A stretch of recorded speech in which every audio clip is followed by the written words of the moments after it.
தற்போதைய அண்மை செய்தியை பார்க்கிறோம். இந்தியா கூட்டணி எதிர்க்கட்சி வரிசையில் அமரக்கூடிய நிலையில் எதிர்க்கட்சி தலைவராகிறாரா ராகுல் காந்தி என்ற கேள்வி எழுந்திருக்கிறது. விரைவில் நடக்க இருக்கக்கூடிய எம்பிக்கள் கூட்டத்தில் இது தொடர்பான முடிவு எடுக்கப்படும் என்றும் தகவல் வெளியாக இருக்கிறது. கூடுதல் விவரங்களோடு இணைகிறார் டெல்லி செய்தியாளர் சுசித்ரா. தற்போது எம்பிக்கள் கூட்டத்தில் ராகுல் காந்தி எதிர்க்கட்சி தலைவராக தேர்ந்தெடுக்கப்படுவதற்கான வாய்ப்புகள் இருக்கிறதா? விவரங்கள் என்ன?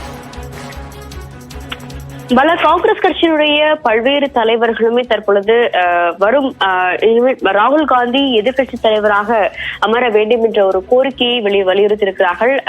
மிக முக்கியமாக மாணிக்கம் தாக்கூர், விவேக் தாங்கா உள்ளிட்ட மூத்த தலைவர்களும் ராகுல் காந்தி இந்த முறை எதிர்கட்சி தலைவராக மக்களவையில் அமர வேண்டும் என்ற ஒரு கோரிக்கையை வலியுறுத்தியிருக்கிறாங்க. மேலும் காங்கிரசினுடைய எம்பிக்கள் கூட்டத்தில், மத்திய குழு மற்றும் எம்பிக்கள் கூட்டத்தில் இது தொடர்பான ஒரு கருத்துக்களை அவர்கள் முன்வைத்து அதன் பின்னர் முடிவுகளானது எடுக்கப்பட உள்ளது மிக முக்கியமாக பார்க்கப்படுகிறது. வெற்றி பெற்ற எம்பிக்கள் இன்னும் ஓரிரு நாட்களில் மிக முக்கியமாக மத்திய தலைவர்கள், அதாவது காங்கிரஸ் கட்சியுடைய தலைவர் மல்லிகார்ஜுன் கார்கே மற்றும் மூத்த தலைவர்களை சந்தித்து வாழ்த்து பெற்ற பின்னர் அதிகாரப்பூர்வமான அந்த எம்பிக்களுடைய கூட்டம் நடைபெறும் பொழுது அதில் எதிர்கட்சி தலைவர் யார் என்ற ஒரு தேர்வானது செய்யப்படுவதற்கான வாய்ப்புகள் அதிகம் இருக்கும். ஒருபுறம் ராகுல் காந்தியை எதிர்கட்சி தலைவராக அமர வேண்டும் என்ற ஒரு கோரிக்கை என்பது வலுத்து வந்தாலும் காங்கிரஸ் தலைமை அமேதியினுடைய வெற்றி வேட்பாளரான எம்பியாக தேர்வு செய்யப்பட்டுள்ள கிஷோரி லால் சர்மாவையும் எதிர்கட்சி தலைவர் பதவியில் அமர வைக்கலாமா என்ற ஒரு கோணத்தில் ஒரு ஆலோசனை என்பது நடைபெற்று வருவதாக தற்போது தகவலானது வெளியாகி இருக்கிறது. அதிகாரப்பூர்வமான ஒரு